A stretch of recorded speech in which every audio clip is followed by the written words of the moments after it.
evening, everybody, and welcome to DE Solutions Lab, where we find a challenge that we have in our practices and we bring in industry experts and we hopefully will, develop some solutions or get some ideas on how to make these challenges not so challenging. So, favorite night of the week, I am so thrilled to have John Flucke with me. He is a return guest and a very welcomed return guest.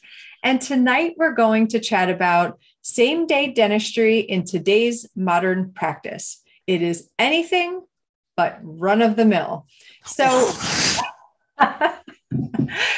here's the thing. This is DE Solutions Lab, and the purpose of this is for you to get something out of it. So throw some questions in the chat. We're here to have a discussion. We're going, we obviously have, kind of an outline that we're going off of, and I'm going to pick John's brain because he knows all the things technology, but ask your questions, get your questions answered. And so please, by all means, just throw them in the chat and we will get to you. And if we don't get to you, somebody will get to you afterwards. So don't worry. The better thing you can do is just, throw questions in the chat as soon as you can. So also, if there's a topic that you would love to see us cover, just throw that in the chat. I love ideas and I love getting some suggestions from you. So John, welcome. Thank you. And the question thing real quick, it's that one of the things I think that's really cool about this is we've all gone to CE and it's I really want this one topic or this one question answered. And then the person never gets to it. And you're like, I know they know the answer to this, and maybe you don't get a chance to ask them afterwards or whatever. So the great thing about this is you can ask questions. So everybody, please do ask questions because, hey, that's the way we all learn. And if we don't know, we'll figure it out and we'll post the answer somewhere so that you will get it. But yeah, I'm a big fan of questions.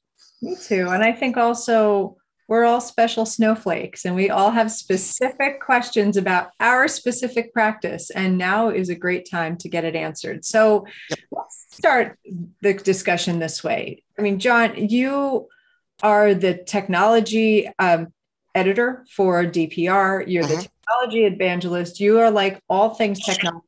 And you have not only excellent knowledge in the technology realm, but you also are very, you've followed this, kind of as this whole technology boom has evolved. And so I'd like to know kind of how you kind of got into the technology. What was your trajectory? Did you just kind of jump in with both feet and buy all the things? Or did you slowly get into this, did you purchase one thing at a time and now all of a sudden you have a full arsenal? Okay. So seriously, this is a great question because the story of my entrance into technology it's an interesting thing. So I was in practice and I started from scratch. So I started with one chair and one employee who was a dental assistant who also answered the phone. So I had no patients, basically. Some people would say I still have no patients, but that's a totally different word. Anyway, so I was struggling to get going very early 90s. And my local Patterson branch had a intraoral camera night at this hotel in Kansas City. And my dad and I were actually on our way to ball game. We're going to go see the Royals. And my salesman had asked me to come to this event and he kind of twisted my arm. And so I said, okay, I'll come by and look at the camera thing. It's on the way to the stadium. So my dad and I are driving along and I get off and I told my dad, I said, I got to run in and do this thing really quick. I'm a man of my word. I promised Greg I'd be there. So let's go do this.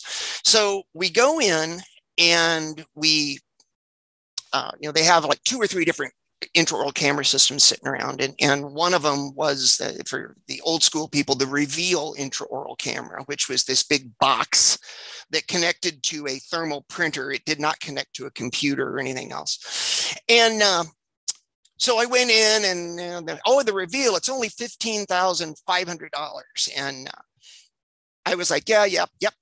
Looks good. Okay. Game time. We got to go. And so I make a quick little round through the thing and I get ready to go. And I look for my dad. I look over my shoulder and here's my dad. like, sitting in this chair in front of this reveal camera system. And I like had to pry him out of it. I'm like, Dad, we got to go. And so we get in the car, and my dad owned his own business. He owned a printing company. I'm the only person that's got a healthcare background. So we get in the car, and my dad looks at me with these big bright eyes, and he's like, when are you going to buy that thing? And I said, Dad, it's 15.5. I'm so broke, I can't even pay attention. I can't afford $15,500. And my dad said to me, and this is why it's a great story. My dad looked at me and he said, you're thinking like a dentist. And I was like, well, that's interesting. Never heard that before. And I said, well, what do you mean? And he said, well, you get magazines in the mail, and when you open them up, there's big pictures of teeth, and you go to seminars and they put, what goes up on the screen, but big pictures of teeth. And, you've got your textbooks and big pictures of teeth, and you look in my mouth and you see teeth, and you see teeth all the time. And it doesn't seem like it's any big deal to you because that's your world. But I am 65 years old, or however old he was. He said, I've never seen the inside of my own mouth before. That was the most fascinating thing I've ever seen. And if you buy that thing, you're going to be able to take pictures for people, show people their problems, educate your consumers, your customers, and educated patients make better decisions. And I was like, wow. So 2 days later, I owned a $15,500 intraoral camera system. And absolutely right. Started showing people problems. People were fascinated by it. Nobody had ever seen a camera like that before. And that just started me, then, I got into it. I was already into computers before that, but I started hacking the intraoral camera system. I took it apart, figured out how to connect it to a computer. And then started working. And the big picture is I accumulated things one piece at a time. But I was really lucky because there weren't a lot of pieces. So every time new pieces came out, I kind of, followed for a little bit of time until I figured out which one of these was viable and was going to, be the long-term, at least, runner of the race, and not somebody that's going to go out of business quickly. And it's been a rush and a ride ever since. I mean, that's, I've been doing this for over 30 years now. And wow, what a ride. It's been so much fun, Pam, to see all this. It's just been great. So what do you have now? What's like your standard workflow? So everything is digital, digital charting, digital x-rays, everything goes onto the computer. If somebody actually gives us something on paper, we do S&S, which is my slang for scan and shred. So we keep it all that way. But for the restorative now, since it's not run of the mill, we are now, we've got digital impressions, and we scan those, and then we're designing in-house, and we're milling in-house, and doing, these incredible restorations, like right there, while patients wait, or if patients can't wait, maybe they come back tomorrow, and get them cemented. But the workflow piece of that is just phenomenal, because it just frees up so much, of your time, and it frees up a lot of your money too, because you're not paying a lab anymore. Now, what about the quality? Do you feel that the quality is, as good as what your lab was producing? I think I will say yes, but then I will add a little thing, which is I think a lot of people may not realize that a lot of your labs are milling now anyway, or they are milling, or I'm sorry, having somebody else mill it for them, and then they're sending it to you. But yes, the quality is there. Now, this is from somebody who I started off with CEREC 2. And I know there's probably some people out there that graduated in like 2010 that just went, what? And yeah, that was the like CEREC 2.0 version. And we're probably on like CEREC 20.0 now. But I started out with this little tiny little thing that I wheeled around the office. And back then, no, quality was okay. Quality was acceptable. Now, I mean, it's as good as what a good laboratory technician can create. The quality, the margins, the whole shoot and match is just scary kind of good. It's milling has now gotten to the point that it's like digital impressions. For a while, people were like, well, this digital impression thing going to catch on. I remember seeing, I think it was in 2006, the ADA meeting was in Las Vegas.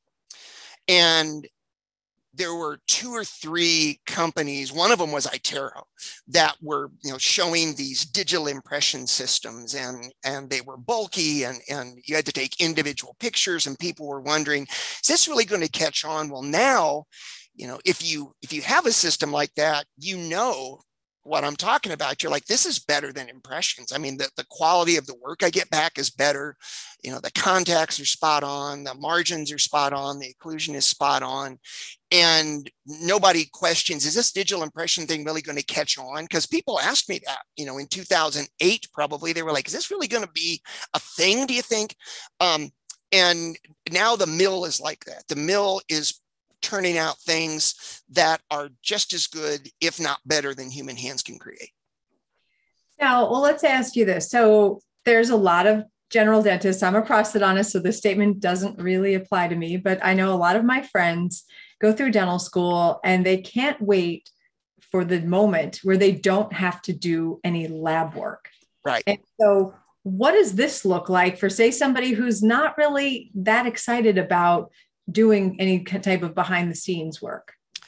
Let me tell you something. This is kind of the cool thing about this, is that as I explored this, I realized that, okay, so I came from the CERET world.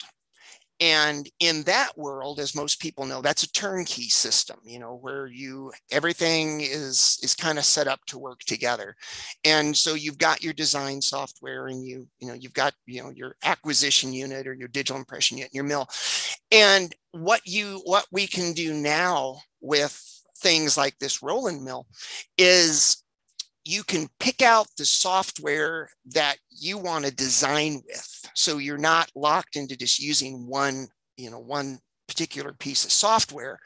And then you can upgrade that software by add-ons or whatever. So I actually had purchased ExoCAD a while back, which is a scary good design software. And I was always tinkering with it and playing with it and doing things with it. And I liked it, but I know that a lot of people don't want to tinker with stuff. I mean, I remember in the good old days wondering, why don't they just make an acquisition system that you can, take digital impressions and send them to the lab? Why do I have to do it in-house? Because when you get busy, doctors frequently, or a lot of doctors, don't want to be a lab tech. So what I did was, and this is the amazing part. So I've got, I'm in a 3-doctor practice. We have a staff of 16. And I had a couple of dental assistants that, if you tell them, go chew through the wall, I mean, they're just like, taking bites out of the sheetrock. And so I said, what if we could do stuff in-house? And their eyes lit up and they were like, what's it going to take? And I said, well, we've got ExoCAD, but I don't have time to train you guys on it. I was just kind of wanted to see. And they said, so what should we do? I said, if I were you, I'd go to YouTube. I'd start watching videos. And if you want to watch them at home at night, I'll pay you to do it. 2 or 3 weeks later, they came to me and they said, we want to show you something. And so I have a conference room in my office and we have ExoCAD installed on that computer. So we've got a projector. So the screen, is the wall. And I walked in, they were like, watch this. And they pulled up ExoCAD and they were designing crowns with YouTube training. So basically, I paid them for a few hours of watching videos, and they picked it up like, so I have two really good lab techs in my office right now, and they are dental assistants sometimes and lab techs sometimes, and they absolutely love it. So could I design? Yeah, I could. Do I design? I'd have to fight them to get to it because they love doing it so much. And we haven't been at this very long. So in the next couple of months, the next thing we're going to do is we're spinning up the other dental assistants on this system. And we're going to have, the two, we're going to have Amanda and D-Ray, as I refer to her, Delana. They're going to teach the other dental assistants how to use ExoCAD and then how to run the mill. And then everybody's going to do it. And I'm just going to prep and then just turn them loose. And they'll come and get me and say, I'm done. Let's go try it in. Wow, that's amazing. So besides, time and obviously lab bills, what additional benefits has same-day dentistry brought to your practice? People, we are all so busy now. And in fact, I want to thank everybody that's here, because you guys all have things you'd probably rather be doing or things that need to be done. And you're spending your time, listening to Pam and I. And one of the things that I like to say is we're all so busy. We all vote with our calendars and our clocks now. Can I afford the time to do this? And patients are no different. Patients don't want to have temporaries that fall off or, temporaries that have a rough edge or break. Patients don't want to have to come back if they don't have to. And those little benefits of that, plus the idea of being state of the art. When we brought this mill in, I have a patient who, I'm in a suburb of Kansas City called Lee Summit. And I have a patient who used to live in Lee Summit. He retired and he moved. We've got a lot of lakes in this part of the world. And he moved to one of the lakes and he's 2.5 hours away. But he and his wife drive to my office because they always have, and they like us. They're like family. And so this gentleman needed a crown. And he said to me, he says, if only there was a way we could just do this in one shot. And I was like, oh, but there is. And we talked a little bit about it. And I explained to him, the only caveat is you're going to be number one because you're going to be the live test on this thing. And he was retired and he was like, book me, I'll come back. And we'll just, I'll hang out as long as it takes. I really want to do this. He thought it was incredibly cool. It's kind of a techie kind of guy. He really liked it. So he came in, we prepped it, scanned it. And then he actually went in the conference room with Delana and watched her design it and then watched her put it in the mill and mill it. And, then we went back out to the op and we cemented it. And he just thought it was the coolest thing in the whole world. I mean, he walks in my office at, like 9 a.m. And this was number one. I think by like 11 o'clock that morning, he was, heading back out with his new crown on. And that's the kind of stuff that you can do with this, the workflow, the ability to do these things in one shot or even short shots. When you're spinning up and you feel like maybe there's a little too much pressure to do it all, in like one visit. Well, heck, if the patient lives in town, do it, today and tomorrow or something like that, until you get good at it. But patients love this kind of stuff. So I'm saving money on the lab bill. We're saving time.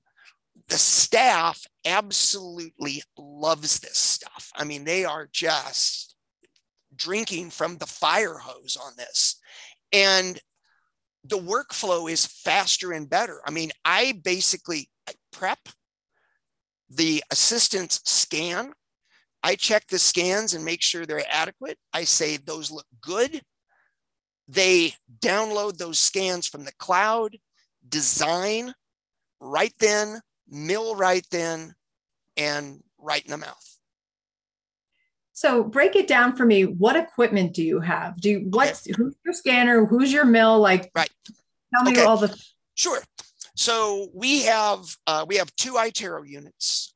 We've got the Element, which has been out for, I don't know, I think 5 years maybe. And then we've got the new Elements 5D Plus. We've had that one about a year.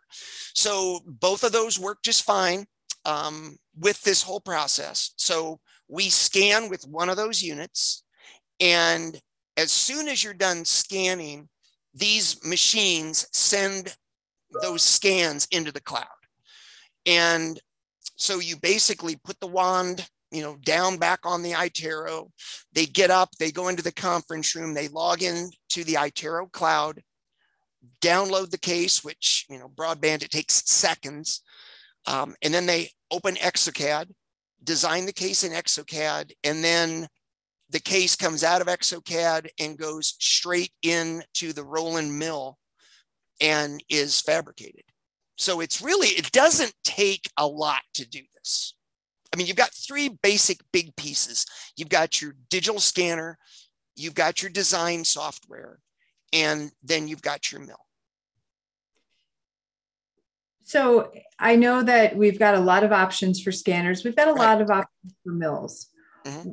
Obviously, an open system gives us the flexibility to choose what we want.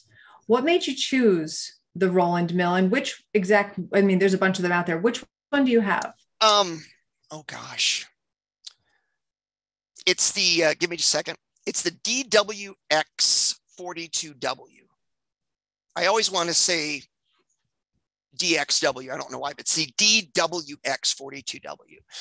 And this is the one that it's a wet mill, which means it uses water as coolant. Some of them don't.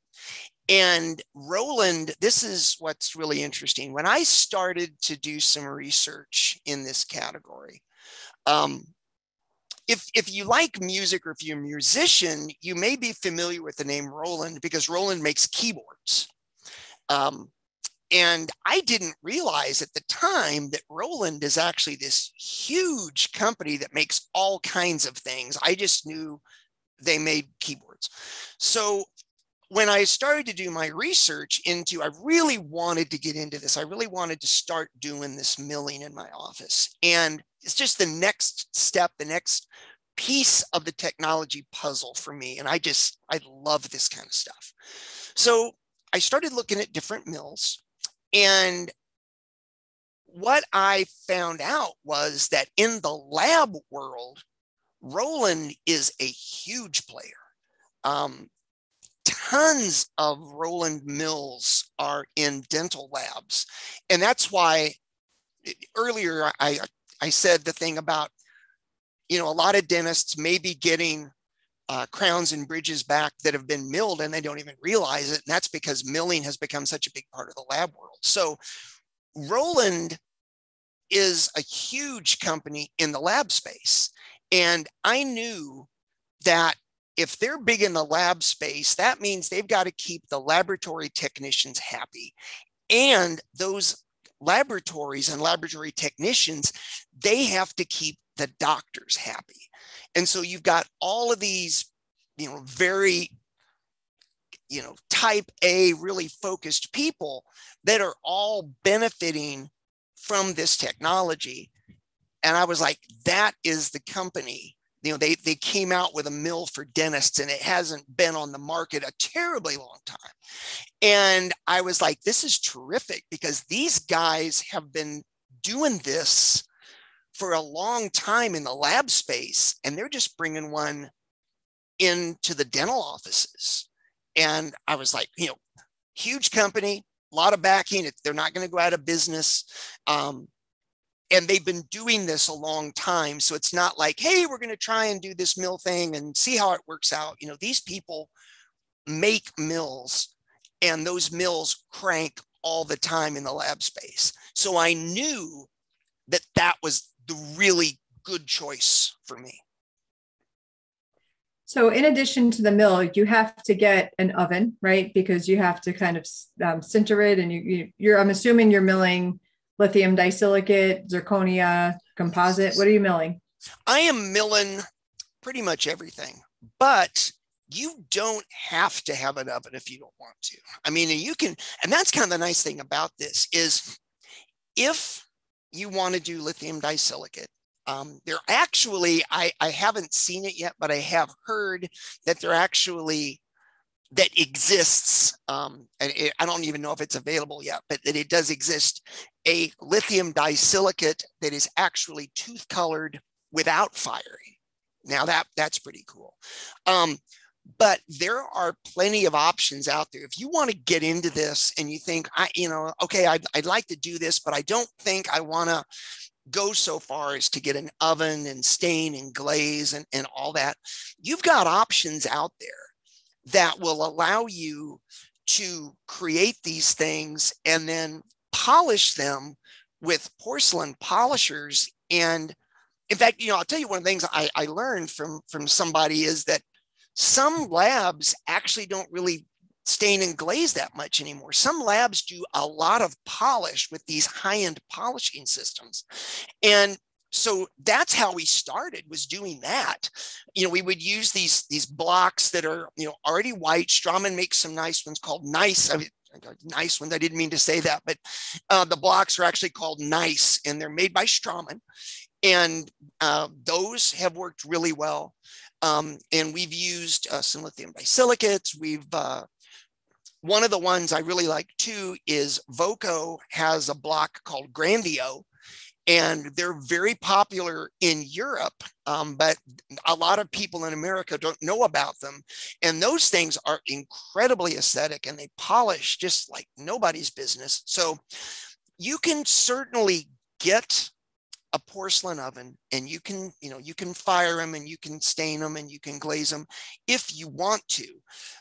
Some people actually get into this and they just go with some of the aesthetic blocks to start with, get that, under their feet and get spun up on that, and then take the next step into, okay, now I want to do lithium disilicate, or now I want to, do something else. I want to be able to characterize, stain, glaze. But I'm a big one on processes. And I love the expression, you don't eat an elephant in one bite, you eat an elephant one bite at a time. So baby steps, and that means maybe starting out without an oven, but you don't need one to do this necessarily.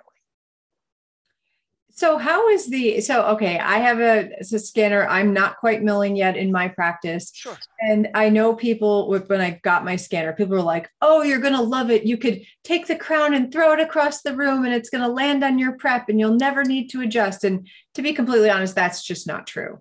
What was the learning curve like? And what was the hardest part of integrating this technology into your practice? I think honestly, the hardest part about that is the scheduling piece of it, because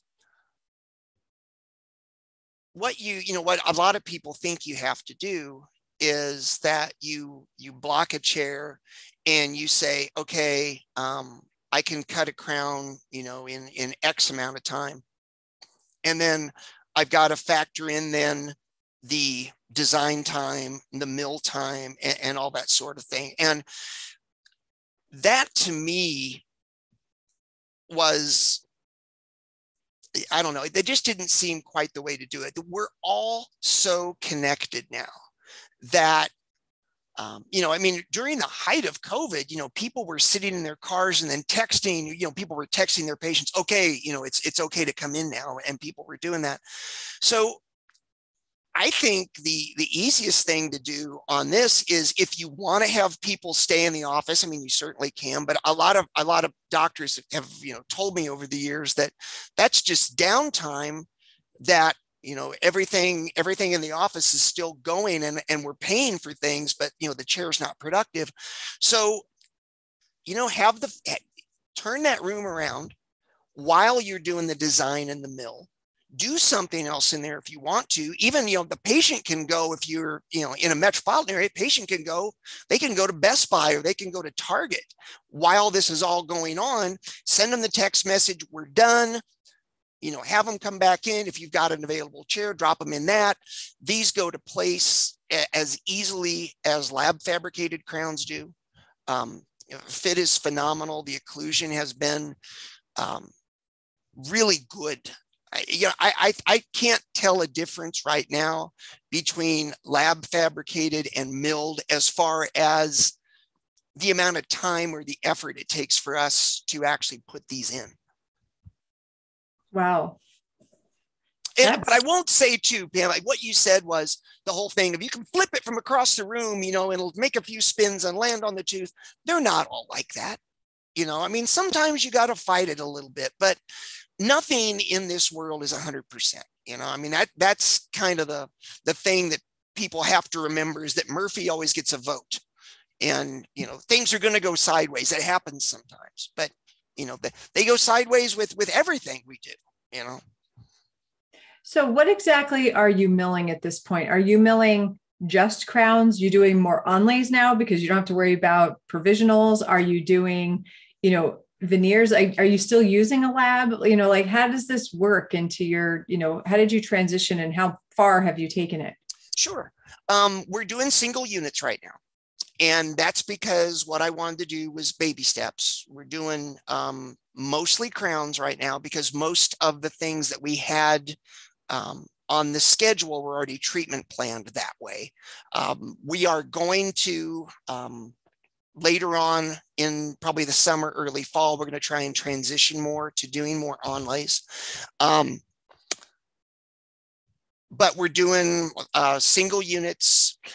Once again, it's the baby step thing. So what I told the staff was, this is how we're going to do it. So some people may roll their eyes when they hear this, but I'm a big baby step and I want success. So what we did was, I knew that at first this wasn't going to be the most economical thing to do, but I was like, send it to the lab and mill it.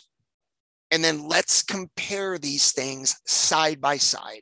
And let's see what the human being makes or what the lab mills, because my lab does mill some stuff. And let's compare them side by side.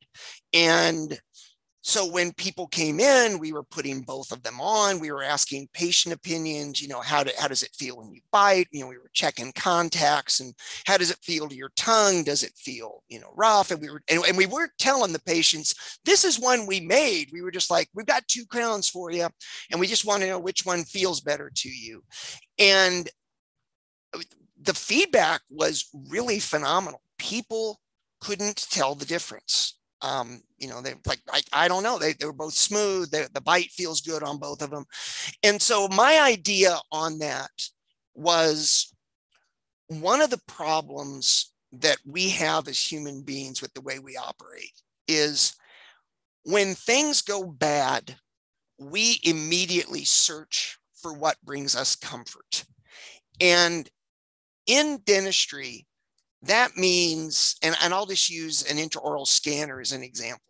So if you buy a scanner and you're expecting it to do great things, and then the first patient that you happen to scan maybe is somebody that can't open very wide, or maybe they're a gagger or whatever, and you're trying to scan and they're fighting you and they're choking, and you're trying to get the images and you can't do it.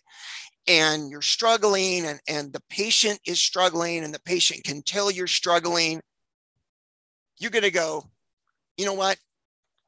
Get me the impression material. And you're going to go back to the way that you're comfortable with, because, whatever you're used to doing, you're good at, So unfortunately, if what I wanted to avoid was, I wanted to avoid that panic thing of every time we do this, something goes wrong. Or I thought that was going to be, we designed that and I thought it was going to be perfect. And, the occlusion was 8 millimeters too high, or, whatever. And so I didn't want that pressure on my schedule. I didn't want that pressure on my staff. And we were we were getting nice results from the lab. So we're like, you know what? I'm going to pay to have the lab do it, and I'm going to pay to do it in-house. And we're going to figure out which, or if something goes wrong, we've got a parachute. I like that expression. The parachute is something that you may not need, but when the plane starts to go down, you're really glad you brought it. And so we used the lab fabricated stuff as a parachute for a while. And then we got good at it, and we got to the point where we trusted ourselves and we know that this stuff works. And we've sort of worked out the kinks of how long does it take, or, is every patient a good candidate, and all those things. And now we're just rocking and rolling. That's awesome. Now, this is an investment. I mean, so let's be real. So let's talk about money a little bit. We worry about, I think there's a lot of different ways to measure ROI. And I think some ways you can use, this is how much it costs. This is how many crowns I make. Right. This, this is how much I'm saving on lab, do a math problem and do it that way. Sure. But I think there's also a time element that you can be more productive, and therefore you might be able to perform more crowns because you're not using so much chair time.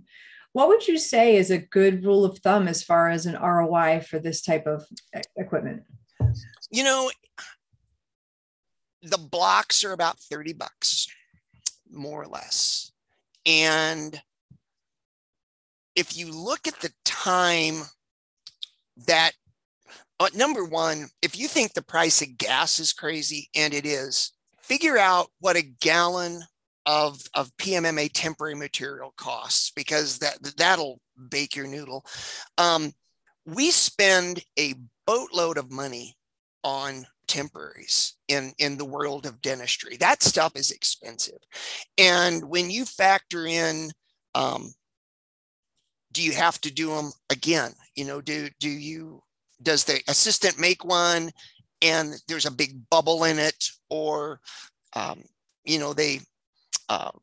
they take the impression out and they pop it out of the impression, they put it on, they tell the patient, okay, I just want you to close down on this gently and just tell me, does it feel like it's in the way? And the patient goes, and you hear that crack, and okay, well, that one goes in the trash. Let's make another one. Well, now you've just doubled the cost with that. The patient has to come back because they lost the temporary and you've got to remake one, or simply if it comes off. There's a lot of things like that factor into this as well. The time savings, I think, as far as like the same day thing of not having to, if you've got an open chair, if you have a chair that you keep in your office for emergencies, and a lot of offices do, that just becomes kind of your cement chair or your bond chair. You can keep people in the office, and once you get good at this, design is about 10 minutes and mill is about 20 minutes or less. So you're not really losing that much when you factor in what does it cost in time for the assistant, to make the temporary, all that sort of thing. A patient, we had a situation just recently where and this was a crown, we'd done this crown in like January, and patient was eating something, swallowed, and all of a sudden realized, oh, wait a minute, I don't have a crown on tooth number 18 anymore. And it was sensitive. It wasn't sensitive before, but now it's sensitive. Well, we had the scan in the cloud. So we just pulled the scan down, and I mean, the patient wasn't even in the office. We're like, you know what, we're going to make you a new crown. Come by, tomorrow, or, whatever it was, today at 2 or tomorrow at 11, whatever it was, and we'll bond it on. And patient came down like, how did you do this? And we kind of walked him through and sort of showed him some of the stuff. Patient was like, wait a minute. So this, my stuff has been sitting, up in the cloud, just waiting for this kind of stuff. We're like, yeah, I mean, everything's being stored up there. It's HIPAA compliant. So yeah, we just pulled the scan down. We used this software. We made this thing, and, away you go. So the other thing I think with this, and a way to look at it is it's a little humorous, but it's true. People look at the big numbers on this. Like they look and they see the cost of a mill and they see the cost of a digital impression system. And they say, well, gosh, I could just pay the lab. And you can. I mean, the lab world, that those people do good work. But what I tell people is labs are like alimony. They want you to pay them for the rest of your life.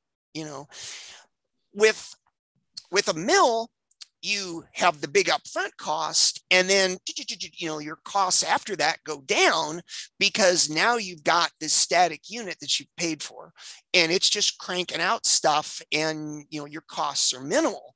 But with a lab, you may not pay them a lot per unit, but you're paying them a lot over the lifetime that you don't mill, which is also something to think about. And a lot of people get hung up on that big cash outlay. And it's the same thing, I think, with digital x-ray. When digital x-ray was new and kind of people were hesitant about it, and they didn't think about the fact that they were buying film and they were buying chemicals because they always had. And so it didn't seem like gosh, that's almost free. No, it's not. If you break it down, it's not free at all, but it seems that way because you're always paying it. And so if you're always paying the lab every month and your lab bill is, $10,000, well, how many $10,000 lab bills can you do without or reduce greatly that you can put to something else? Yeah, well, thinking about it, when you put it that way, I would imagine probably within, 6 months or less, this is already paying for itself. Yeah. That's kind of the way I'm figuring it myself. And I don't think I'm off on that. No. So what about this? I mean, I talk to my lab all the time. Like, I feel like I talk to my lab more than some of my family members. And so it's true. I mean, you talk to some of these people like multiple times a week or sometimes times a day, depending on what you're doing. And how do they feel about it? Did that impact the relationship that you have with your lab? A little bit. And I'm a relationship guy. So I use a small lab that is just a few miles from my office. A guy that owns the lab, Joe, is my age. And it's kind of funny. Joe got out of college and started in the lab world. And I got out of college, I went to dental school. So he's been in the lab world about 4 years longer than I've been in dentistry. But we're the same age and we think alike. I know I can call him up and ask him questions and stuff. But he's busy, and he's even, come to me and said, I'm thinking about buying a mill. Can I, look at your stuff and see what's going on with it and all that sort of thing. So it hasn't really had that big of an impact on the relationship. And I will say this, we're doing posterior stuff. If I have somebody come in and they want their smile redone and I'm doing, tooth number 4 through tooth number 13 in the aesthetic zone, he's getting that because he's good at what he does. And I don't want to get to the point for me that I'm doing all this aesthetic stuff where the staining and glazing and everything has to be, completely perfect from an aesthetic standpoint. I don't want to have to try and figure all that out. So he's always going to get those kind of cases for me. And even if it's something in the anterior that I don't think we can do a good job matching, that's always going to be a human being for me. I know some people that have mills and they'll take and do, like 6 anterior crowns. I actually know a guy that books almost an entire day to do that. And it's because he loves it. He's an artist and he loves playing with the stain and the glaze. And the patients that go through that with him, they don't mind it. He preps them ahead of time on, this is the way we do it. But I'm not that guy. So I'm always going to need a lab. I just don't need them for a lot of the bread and butter down and easy things that we do. And I think the lab world understands that. I mean, things are changing. The world evolves, and we just all got to evolve with it. This process that you're describing, you're not printing a model. You've got no model. So this is all model-less dentistry, basically. So your patient is your model. So as soon as the crown comes out, you glaze it or polish it or do whatever you do to finish it, and then right into the patient's mouth. So this is, there's no extra waste or any extra materials that have to sit around your office either. No, absolutely not. Now, we do have a 3D printing system, but we're not printing crown models. We don't have to, and that's phenomenal. The digital systems, exocad is so good at determining digitally how the occlusion goes that we had I don't know, maybe 5 units where we were kind of fine tuning how to do the occlusion. But once you figure that out and lock in on how to do that, it's really easy. And I'm good friends with Dr. Bob Lowe, who's a phenomenal operator. I just love Bob to death. He lectures a lot, writes a lot, so people probably heard of him. But one of the things Bob said to me one time, and I think this is so true, he's like, the best articulator God ever made is the human mouth. And it's really true, because you can mount models and do all kinds of things and oftentimes get it right, but sometimes get it wrong. And with all this modelless stuff, we're not pouring models, we're not printing models, we're not doing anything. I mean, it's all done with ones and zeros. And I see it being done, and I'm still blown away. I'm like, oh my gosh, this really works. It's just, and the patients are the same way. If you haven't used a digital scanner, when you're taking those digital impressions, and we always position the iTero so that the patient can see the screen. And as the assistant is scanning, the patients are struggling to see what's going on, because they're so taken by, oh my gosh, it's just like you just move that thing around my mouth and teeth just show up. And then, then the assistant's like, yeah, well, watch this, boop, boop, take the maxillary arch away, rotate this, expand it this way. And patients are just stunned by that. And now, of course, the thing is like, I can't believe you can do that. And usually one of the assistants will go, oh, you're not even seeing half of it yet. And, so then they kind of explain to them, well, we don't design in the ops. We actually design it in our conference room, but, they'll go out on the internet and show an exocad video to the patient or something on YouTube, and this is what we're going to do. And, blah, blah, blah. And they just like, oh my gosh, no goop, none of that stuff. And you don't have to grind on it for a half hour to make my teeth go together. And, and usually not, I'm not going to lie and say it's perfect every time, but it's pretty good. It's funny because when I got my scanner, people were like, oh, you'll be able to cut down your time. It's going to be so great. And ultimately it has, but it was really funny because as soon as, we'd stop and take the scanner out of the patient's mouth, they'd literally flip over in the chair. Yeah. See what's going on. And I'm like, all right, people need to tell you need more time initially, because patients get so excited. And I think what you said about your staff celebrating this technology and really using this as almost an internal marketing tool to your patients, that they hear what you have going on and they see the excitement, and obviously they ultimately see the quality of the care that you're giving. I think that just speaks volumes. So I think you've sort of already said it, but I don't know, what is the best thing about milling in-house with the DWX 42W?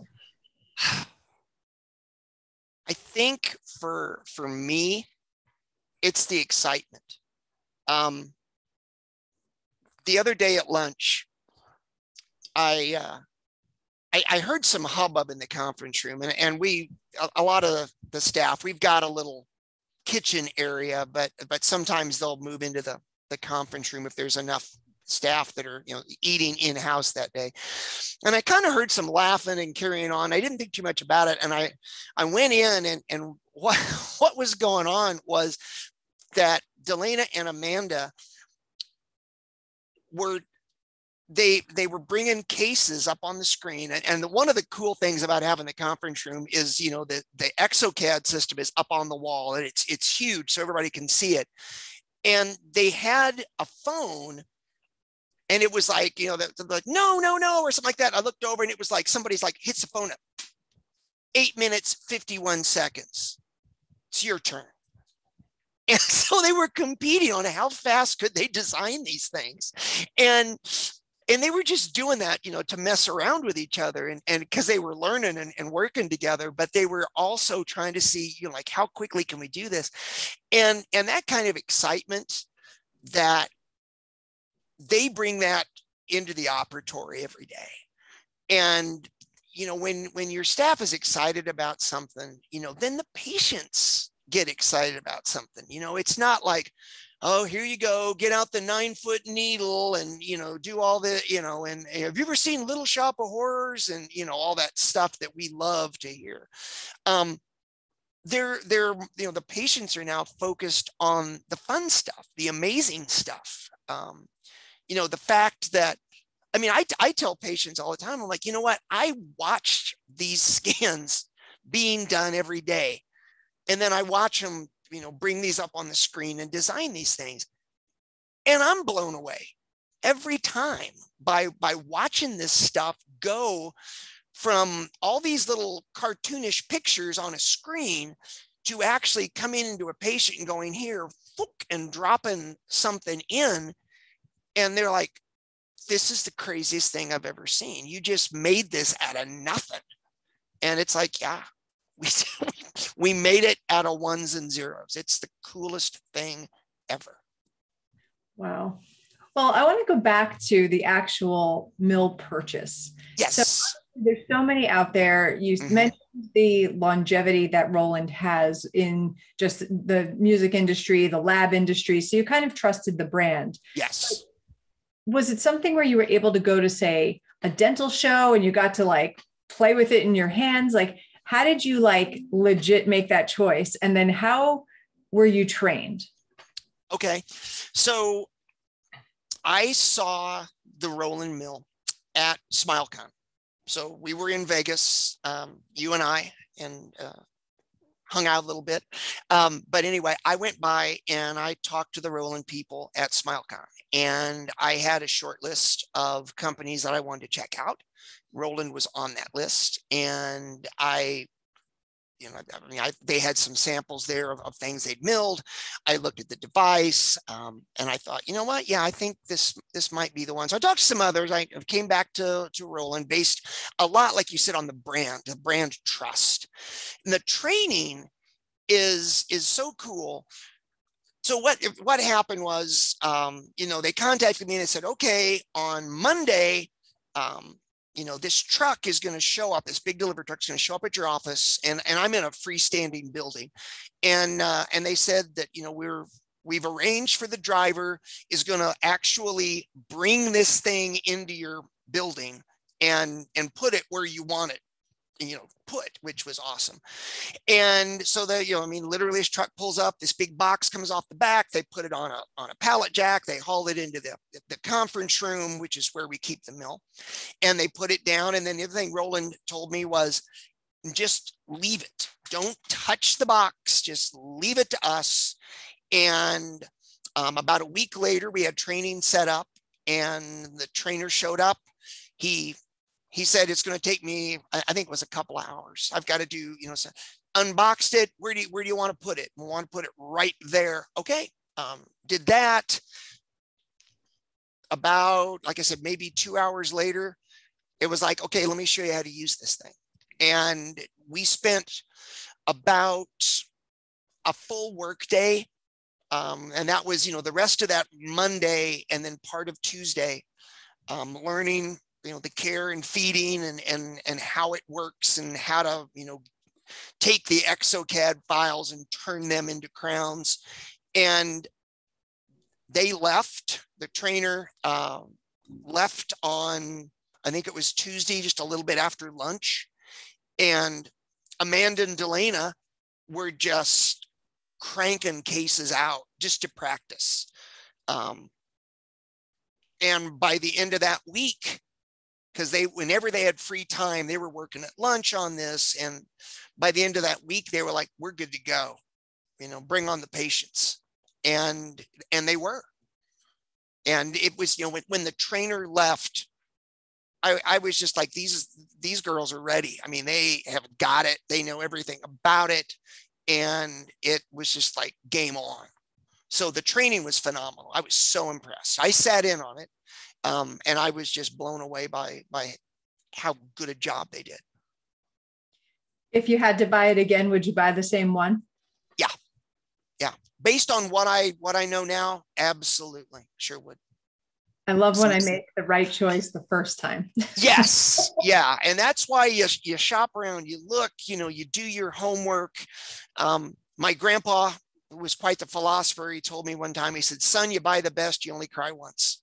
And there was a lot to that. My grandfather was not a dentist, but it certainly applies to dentistry. Most definitely, yes. So thank you for those of you that put some questions into the chat. I hope you felt that we were able to adequately answer them. And Dr. John Flucke, it is always a pleasure to spend any time with you. And I love shooting DE Solutions Labs with you. Thank you, Pam. It is always so much fun to do this. It's great just to have conversations and be able just to, share the story and how much fun we're having and how it works for us. And I hope that I have, hopefully I've imparted some knowledge to those of you that were here. I want to say again, I know we vote with our calendars and our clocks. So thank you guys, because I'm sure there's better things to do than listen to me. And I'm really grateful that you all came in, and I hope I provided some value for you. And Pam, it is always so much fun. We don't get to hang out enough. So this is a decent substitute for hanging together, but thank you.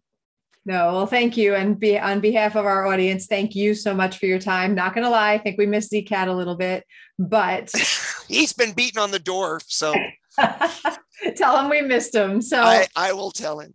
Good. All right. Well, everybody, thank you so much for joining us tonight, and join us each week for DE Solutions Lab. I think we have a DE Solutions Lab each week for the rest of the year. So please feel free to join us and make sure you register for them. We most certainly appreciate you for doing so. And so for Dental Economics Solutions Lab, I'm Dr. Pam Miragliano Muniz.